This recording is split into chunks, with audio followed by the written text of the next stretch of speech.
ছাত্র খেদমত করতে যখন চিন্না লাইছে, এখন তো ছাত্র খেদমত নিব, হুজুর মাপ চাই, আমি আওলাদের রসুল হইতে পারি, কিন্তু আপনি আমার উস্তাদ, উস্তাদের কোনো তুলনা নাই, আমাকে তাড়াতাড়ি নবীজি যেভাবে বলছে আমাকে বাগদাদ শরীফে পাঠান।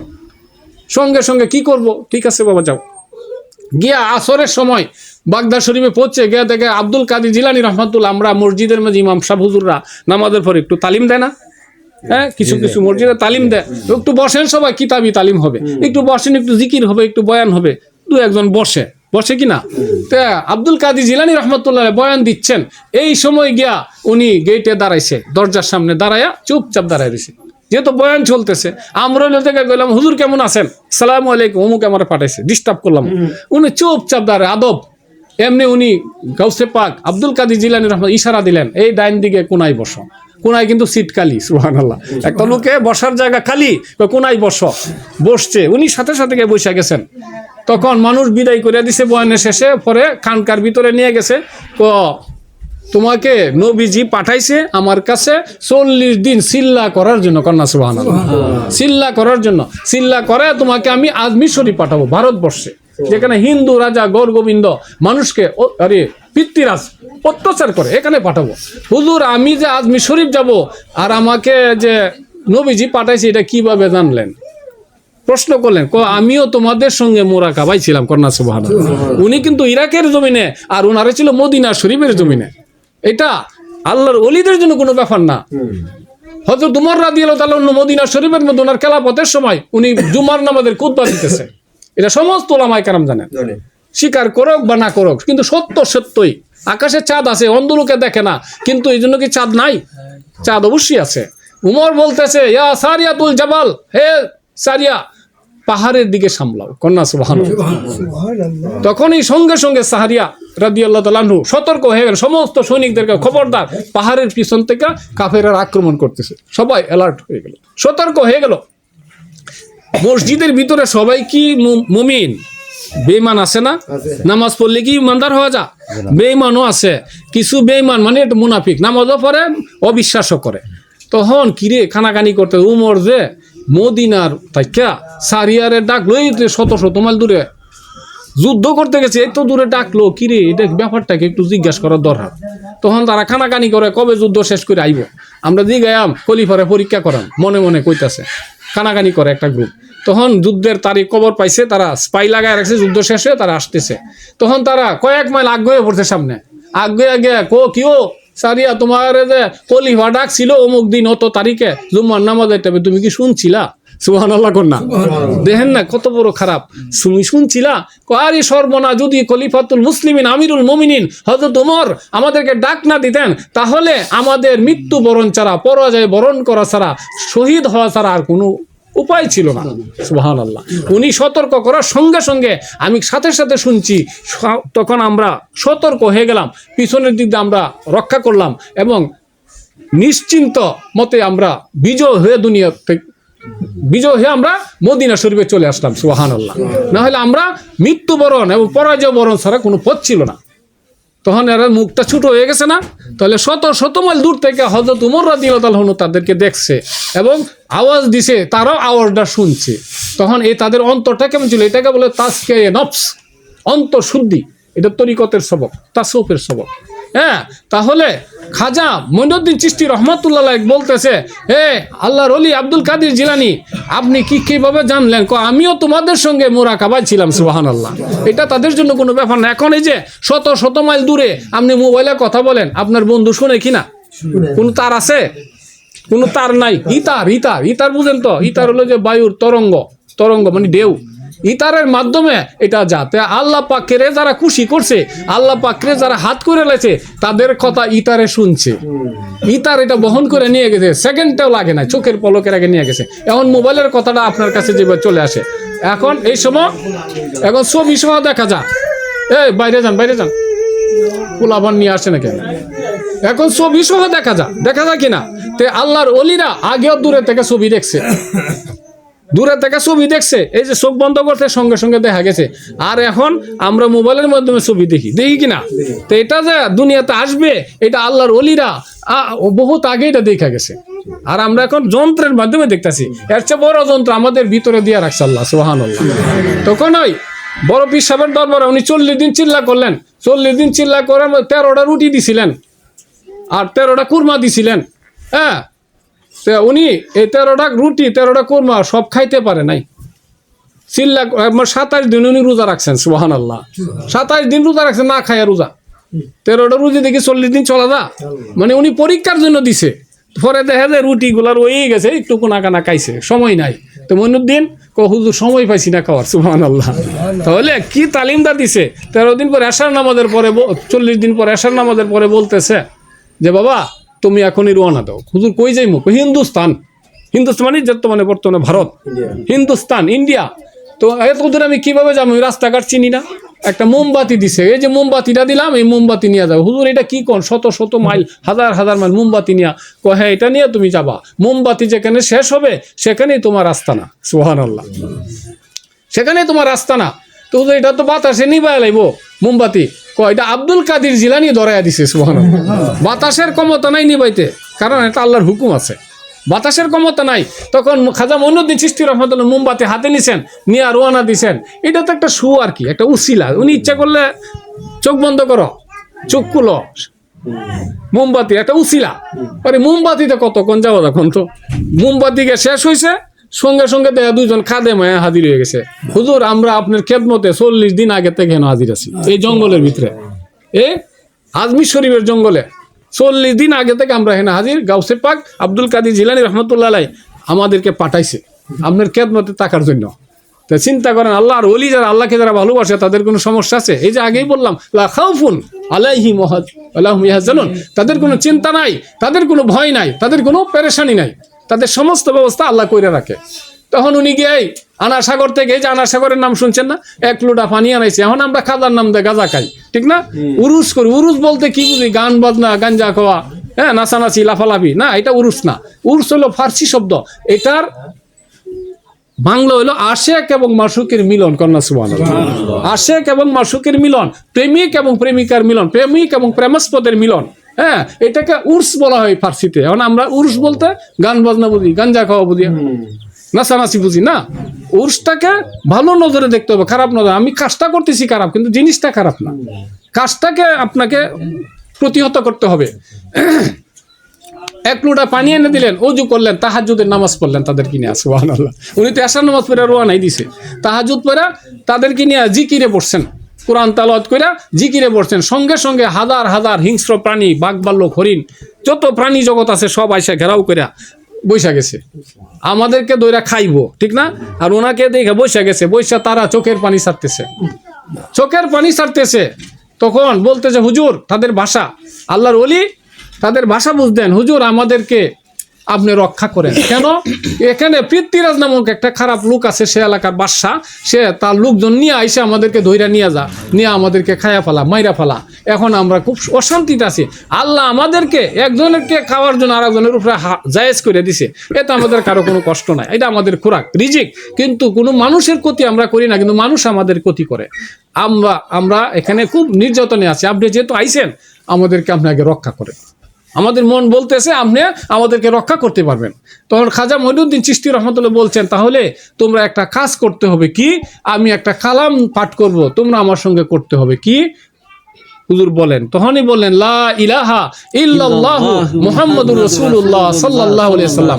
জঙ্গলের ভিতরে খাজা মঈনুদ্দিন চিশতি রহমতুল্লাহ আলাইহি সর্বপ্রথম পশু পাখিদেরকে কলমা শরীফ পড়ালেন, সুবহানাল্লাহ। আমাদের কলমা দেওয়াটা মানুষই গ্রহণ করতে রাজি না। তারা কেমন মানুষ ছিলেন? ইয়াসার ওযু দিয়া দীর্ঘ 70 বছর পর্যন্ত উনি ফজরের নামাজ পড়ছেন। উনি কি সাধারণ মানুষ? খাজা কয়া গাঁজা খাইবেন এমন সিস্টেম নাই। খাজা মঈনুদ্দিন চিশতি রহমাতুল্লাহ আওলাদ রাসূল, উনি মাদারজাত ওলি। ইয়াসার ওযু দিয়ে দীর্ঘ 70 বছর ফজরের নামাজ পড়ছে। তাহলে 70 বছর মতো ঘুমাইছে না, তো ঘুমাইলে কি আর ওযু থাকে? 70 বছর পর্যন্ত ফজরের নামাজ পড়ছেন উনি। সমস্ত লোক এই জঙ্গলের পশু পাখিকে বলছে আজকের থেকে তোমরা নিরাপদ, সুবহানাল্লাহ, আজকের থেকে তোমরা নিরাপদ। পরের দিন লোক আসছে পৃথ্বীরাজের পক্ষ থেকে হরিণ শিকার করার জন্য, হরিণ শিকার করার জন্য আইসা জঙ্গলের মধ্যে ঘেরাও করছে। তখনই এই যে এরা আইসা করতেছে, হুজুর এই যে আয়া পড়ছে, আসতে দাও। তীর মাইরা দিছে, হুজুর তীর তো মাইরা দিছে, চিন্তা করো না, অর্ধেক পথে তীরটা ঝুলা রয়েছে, সুবহানাল্লাহ, শূন্যের মধ্যে তীরটা ঝুলা রয়েছে। বন্দুকের গুলি ঝুলা থাকলে এটা কেমন মনে হয়? তীর আর বন্দুকের গুলি তো একই, তখনকার সময় এটাই বন্দুকের গুলি, যেহেতু বন্দুক আবিষ্কার হয় নাই। তীরটা ঝুলা রয়েছে, কি রে ব্যাপার কি, তীর তো যায় না। পরে ব্যাপারটা কি, পরে কইতেছে এই তোমরা কে? আমরা হইলাম আল্লাহর ফকির, কন্যা সুবহানাল্লাহ। আমরা হইলে কইলাম আমি বড় পিসাব, হ্যাঁ আমরা আল্লাহর দরবারের ফকির। ফকির মানে ভিক্ষুক না, ফকির মানে বাদশাহ, কন্যা সুবহানাল্লাহ। ফকির মানে চিন্তাভিদ, আল্লাহকে নিয়ে যারা চিন্তা ভাবনা করে। আমরা ফকির, ভিক্ষুকরা ফকির কই না, ফকির সাধারণ জিনিস না, অনেক উপরের জিনিস, আল্লাহর ফকির আমরা। বেটা আল্লাহর ফকির, এটা তো পৃথ্বীরাজের জঙ্গল, তোরা এখানে কি? কয়টা পৃথ্বীরাজের জঙ্গল না, জঙ্গল আল্লাহর, কন্যা সুবহানাল্লাহ। পৃথ্বীরাজ দখল করে খাইতেছে, বুক করে খাইতেছে, কেয়ার টেকার এসে বাসে। এখানে কি করতেছো? এখানে আল্লাহর জিকির করতেছি। তাহলে তীর আটকাইছো কেন? তোমরা তাড়াতাড়ি চলে যাও, একটা পশু পাখি আর শিকার করা যাবে না। আরে এটা আমাদের জঙ্গল, আমরা শিকার করবো না, আর শিকার করা যাবে না। আবার তীর মারতেছে, আবার তীর মারবে, এই তীর কিন্তু তোদেরকে দৌড়াইবো। কারণ এটা কি করে সম্ভব? যেভাবে জুইলা রয়েছে এইভাবেই সম্ভব, সুবহানাল্লাহ। তখন কইতেছে আল্লাহ এখন কি করতাম? মঈনুদ্দিন তোমার যা খুশি তাই করো। আল্লাহর ওলিরা আল্লাহর সাথে পরামর্শ করে কাজ করে, নবীজি আল্লাহর সাথে কয়ে কাজ করতেন। কিন্তু আমরা দেখতেছি উনি কইতেছে না, উনার মুখ দিয়ে আল্লাহই কইতেছে, কন্যা সুবহানাল্লাহ। তুমি যখন ফরজ অজীব রক্ষা করার পরে মুস্তাহাব নফলটুকু ছাড়বে না, তখন তুমি যে জবানে কথা বলবে আমি আল্লাহর জবানে কথা বলবে, যে চোখে চাইবে আমি আল্লাহর চোখে চাইবে, যে হাতে ধরবে আমি আল্লাহর হাতে ধরবে, কন্যা সুবহানাল্লাহ। শরীয়তের অর্থ হলো আমি তার জবান হয়ে যাই, আমি তার চোখ হয়ে যাই, আমি তার কান হয়ে যাই, আমি তার হাত হয়ে যাই, আমি তার পাও হয়ে যাই, সুবহানাল্লাহ। তখন তীরের হুকুম করো, তীরের হুকুম করছে, তীর আবার তাদের দিকে যাইতেছে, তীরের বলছে খবরদার কোন খারাপই করবা না, কোন খারাপই ভালো না, এদেরকে ভয় দেখাইয়া দৌড়াইয়া নিয়ে রাজ দরবারে ঢুকাইয়া দাও, সুবহানাল্লাহ। তারা রাজ দরবারে ঢুকে গেছে। পৃথ্বীরাজ কো ব্যাপার কি, কালিয়া তাইছস করে, আদাই তাছস করে, ঘটনা কি? ও উপায় নেই, এই যে আইছে কি, ওই যে তীর। আরে এটা তীর কি লেগা? তীর কি লেগে? আমরে বাগের নাইলে আমনেরও আক্রমণ করবে। পরে পৃথ্বীরাজের উপরে আক্রমণ, পরে মাপ টাপ চাইতে রাম রাম করতেছে, এদের যে ওজিফা আছে পড়তেছে, রাম মাপ করেন, ভগবান মাপ করেন, আমরা এমন ফাতলা কাম করবো না। তা বুকা টোকা দিয়ে যাক, তীর আবার ক্ষান্ত হইছে। পরে কইতেছে এখন কি করা? গণক ঠাকুর ডাক আনছে, তারা আবার গণক ঠাকুরে বিশ্বাসী ছিল। আইন না কইতেছে দেহ তো এটা কেডা আইছে। ও গণক ঠাকুররা বলতেছে পৃথ্বীরাজ উপায় নাই, যে আইছে এলা কিন্তু সাধারণ না, তুমি তাড়াতাড়ি তার কলমাটা পইরা লাও, না হলে উপায় না, তোমার জীবনও যাইব, রাজ্যও চলে যাবে, সুবহানাল্লাহ। কয় কি ওইটা কোনোদিন সম্ভব না, বাপ দাদার জন্ম সারা যাবে না, আমি কলমা পড়বো না। তবে আমার হাতে একটা ক্ষমতা তো আছে, আমার সৈনিক আছে, 12,000 সৈনিক পাঠাইছে। কার জন্য? 3 জনের জন্য। ওনার 2 জন কাঁধে, আর উনি 3 জনের জন্য। এরা অস্ত্র নাই, নিরস্ত্র সাধু মানুষ, আল্লাহর ফকির। 12,000 সৈনিক পাঠাইছে, ঘেরাও করছে। এখন বাঘবার লোক আইছে, হুজুর 12,000 আইতাছে। কয় কি?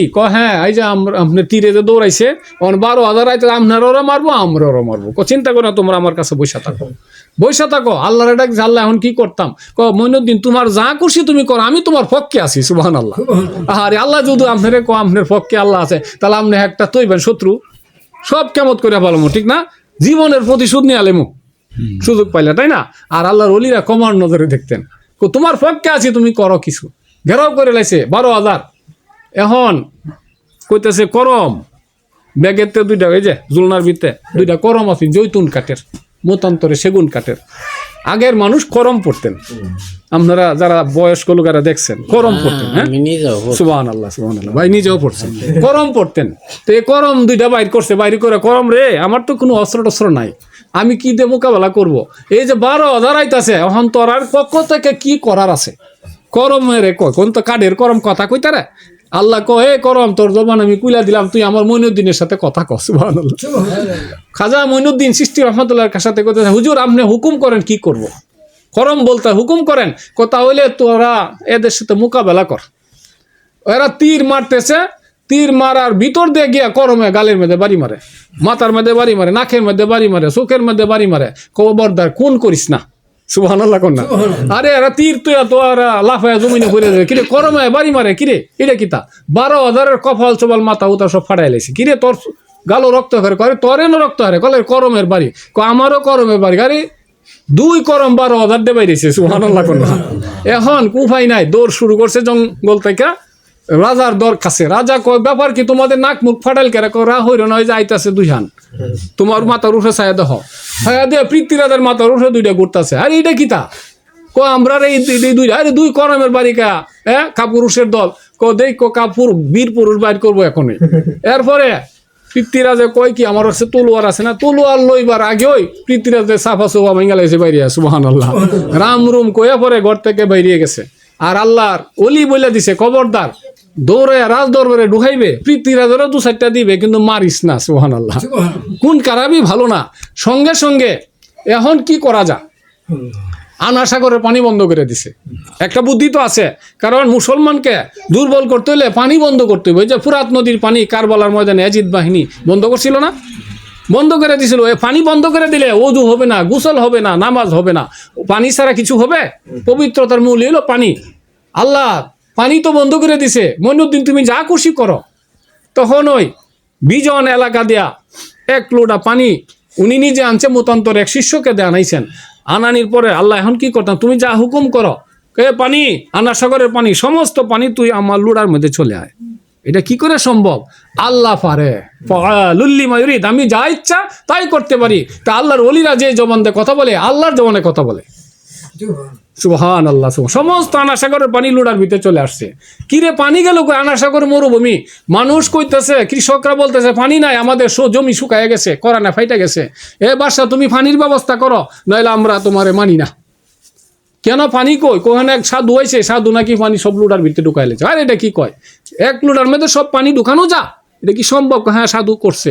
আবার গণকাঞ্চে দেহ তো হ্যাঁ এই যে এইলা পানি ঢুকাইছে লুডার ভিতরে সুবহানাল্লাহ কোন এখন উপায় কি এখন উপায় একটাই গলা দিয়ে গামছা বান্ধা ফরো নাইলে পানি ছাড়তো না পৃথ্বীরাজ তো ঘাওরা কনা এটা সম্ভব না কনা তাহলে সমস্ত কৃষক লাঠি সুটা নিয়া 1,25,000 তার বাড়ি ঘর ঘেরাও করছে তুমি আমাদেরকে পানির ব্যবস্থা করো নাইলে আজকে থেকে তোমাকে আমরা মানবো না গদি ছাড়েনি হ্যাঁ পাবলিক যদি কেপ্পা জায়গা পৃথ্বীরাজের উপরে কেঁপে গেছে কিন্তু পৃথ্বীরাজ হলে এমন ঘাওরা গদি ছাড়তে রাজি না খাজা বাবা বলছে গদি তোরই থাকবে আমি ফকির মানুষ আল্লাহর ফকিরি করবো তুই শুধু কলমাটা পর লা ইলাহা ইল্লাল্লাহ মুহাম্মাদুর রাসূলুল্লাহ সাল্লাল্লাহু আলাইহি সাল্লাম কিন্তু আমি তোরে জোর করব না সুবহানাল্লাহ আমি বাইন্দা করাবো না তুই মনটা চাইলে ফইরালা তোরই রাষ্ট্র থাকবে আমি তো রাষ্ট্র চালাবো না রাজনীতি তো আমার জন্য না আমি হলাম আল্লাহর ফকির সুবহানাল্লাহ কিন্তু এরপরও গ্রহণ করলো পৃথ্বীরাজের মাও বলছে বাবা